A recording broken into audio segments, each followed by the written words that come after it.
You guys might remember when I was in the shed. Well, we're not in the shed anymore. Now I have access to all of SDA's samples here in our huge mock-up space. Today, we're going to talk about white goods and their 1.5" downlight up against our mock-up wall. And we're going to show you why this is a great option for small aperture downlights compared to everything else on the market. Apertures have continued to get smaller and smaller and smaller. When I started in this industry, a 4" aperture was small compared to 6, then we got to 3, then we got to 2, and now the 1" aperture is what everyone talks about. The first thing you'll notice about white goods is they speak honestly about what their apertures are.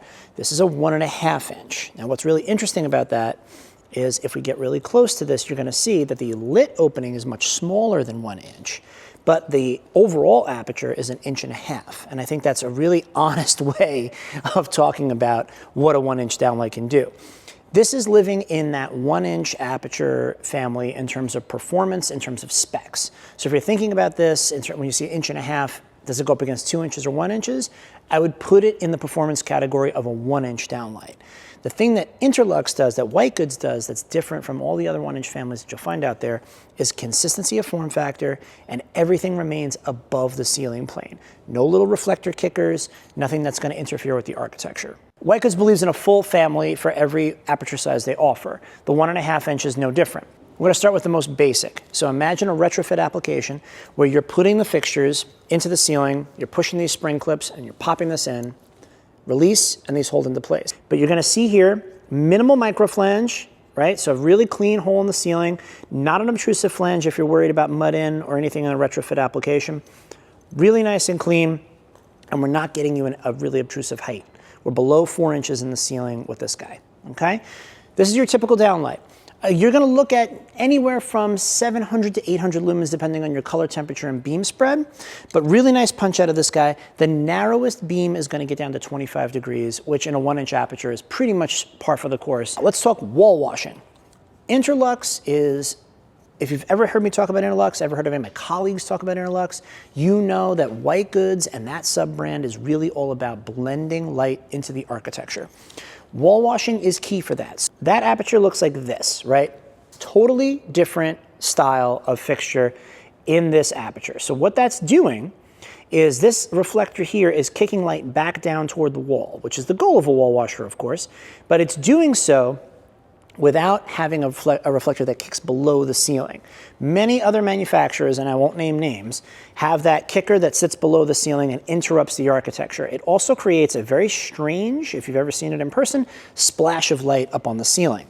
We won't be doing that with the Inter-Lux wall washer, and that's because it's designed to cut this light off and shoot it back toward the ceiling. The other interesting thing that this kicker reflector does is it keeps light from coming back into the room. Right? We want to keep all of that light at the target. We don't want to have that splash of light kicking back into the room, right? So wall washing from the 1.5 inch fan is we're going to talk about the adjustable. So the first thing we're going to talk about is what this is capable of. It's that 15-degree tilt, right? That ability to tilt the fixture through the aperture and aim it out into the field. Okay, so again, that 15-inch or that 15-degree tilt without giving you visibility up into the ceiling. Very nice and clean. This is also showing you the mud flange. Now, the mud flange from Inter-Lux is unique. Inter-Lux is one of those companies that really understands what it takes to properly mud a fixture into place. You'll notice this mud ring is not only very, a lot of grooves, really easy to mud through. The other interesting thing is all of these screw holes, right? Any place you can find structure, we give you a place to mount it. But why is it shaped like this? Why isn't it just a simple circle or a square? Here's the reason. When you put these in the ceiling, you can instantly create a multiple by interlocking these plates. That's why they're designed this way. The screw hole can go into the tab of the next adjoining plate and create a continuous row. That's a really cool feature because then, especially with smaller aperture downlights where you don't want to push a lot of light out of the target, you can create a multiple. If you need to get up to 1500 lumens or you need to really push light down at the target, maybe you're doing art lighting or you want to pin spot a table in a restaurant from two sides, you can do this with a multiple in a 1.5 inch aperture, keep a consistent look in the ceiling without having to specify a whole different fixture and a whole other family. Again, No housing is required to do that. This can snap into the ceiling, pop in from below, remote driver. And of course, these are all available in squares. The downlight here, right? So downlight and the mud-in. Now, I mean, the objection that I can already hear architects and lighting designers coming up with is it's that circle in the square. I understand that. The reality is that the optic is sitting up in this aperture. This fixture is on. You're not going to see that circle in the square. And because of the closeness, I'm going to get really close here so you can see it. This lens, inner lens, the optic is so close. Let me get that. There we go. Is so close that you're really not going to pick that up because you're never going to be this close to the fixture. It's going to be sitting up in the ceiling. We're going to fire this up, and you're going to understand what I'm talking about in just a second. Okay, so as you can see, I've turned the lights off in the mock-up area so you can get a better sense for how these are actually performing. I'm going to hold this up against the wall here, and you can see this is a 50-degree beam, really, really clean. I've got this right up against the wall, and we really don't see any edging or any of the sort of stuff that you might see at the outside of a beam in a 1-inch aperture. So this is a 1.5-inch total aperture, but the lid aperture is much, much, much smaller than that. I'm going to turn this out toward the wall. And you can see in this 50-degree how really, really, there's no color over angle, really soft beam to field. It warms up a little bit at the edges, if we're being totally honest, and the camera won't always pick that up. But it's a very, very clean beam overall. Absolutely appropriate for general illumination. As I back this off to a more appropriate height, I'm about 9 feet away now. You can see how soft a beam that's casting up against the wall.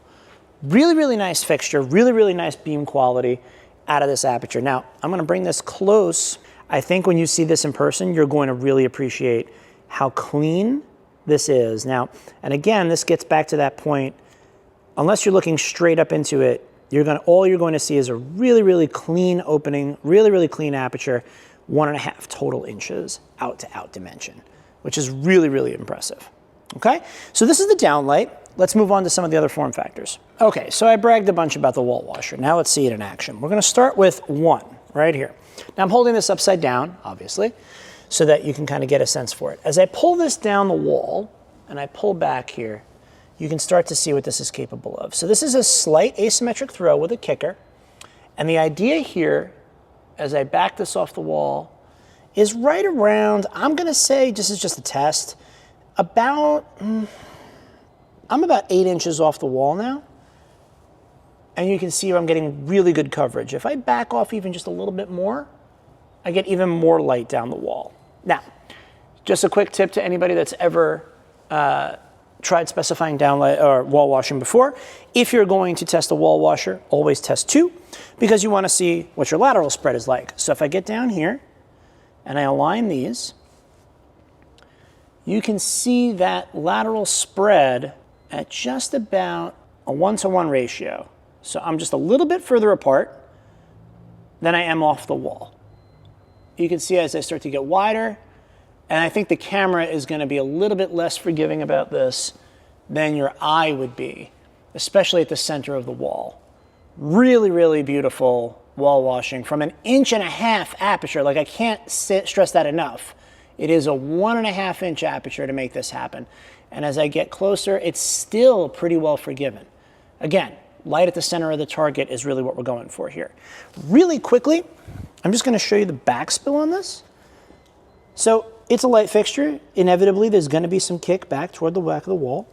But you can see here, very minimal with that asymmetric tilt pointing down the wall. Really nice.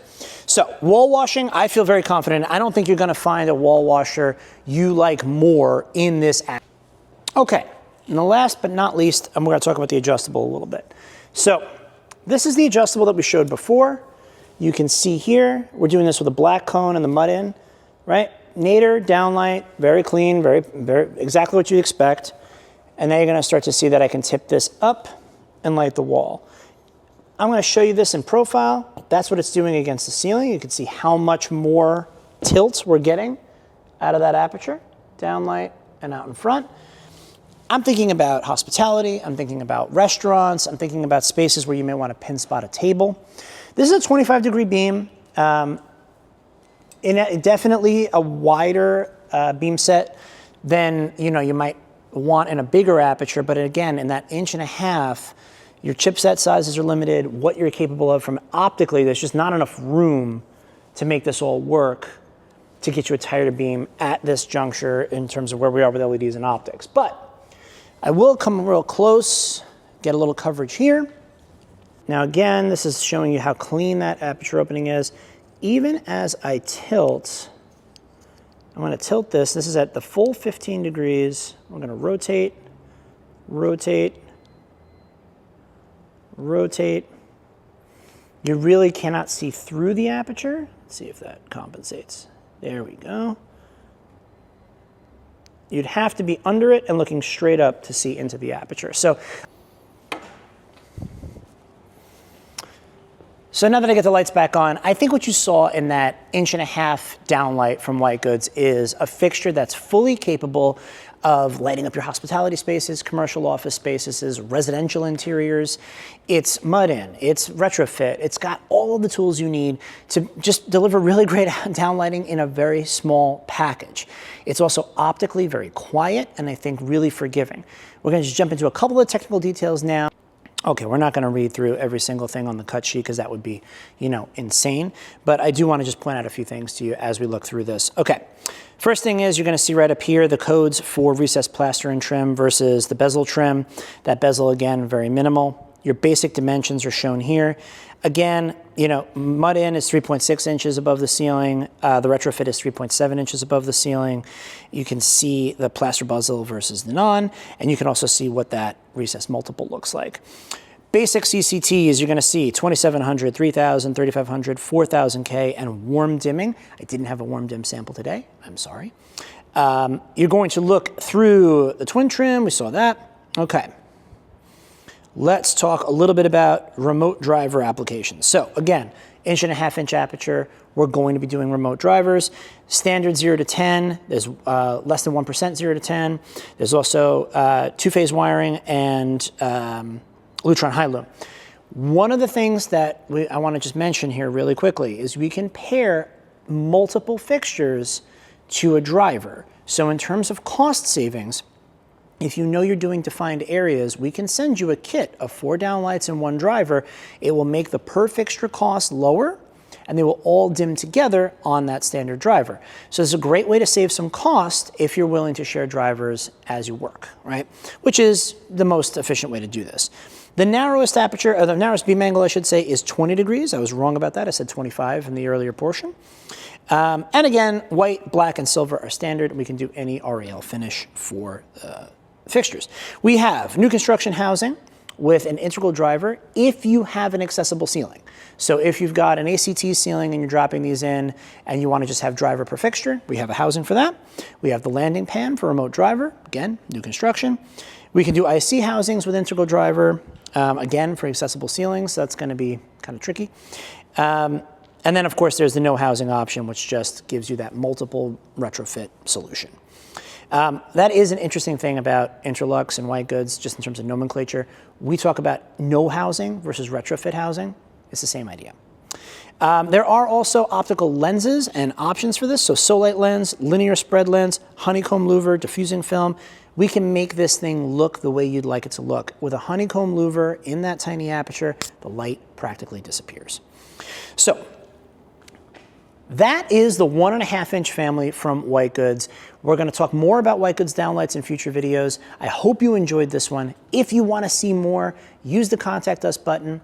Go ahead and reach out to your SDA rep. We are happy to bring these over to you, whether you're in New York or New Jersey. We want to show you these Inter-Lux downlights. We think that this White Goods family is going to be something you go to on future projects. Thanks so much, and I'll see you on the next one.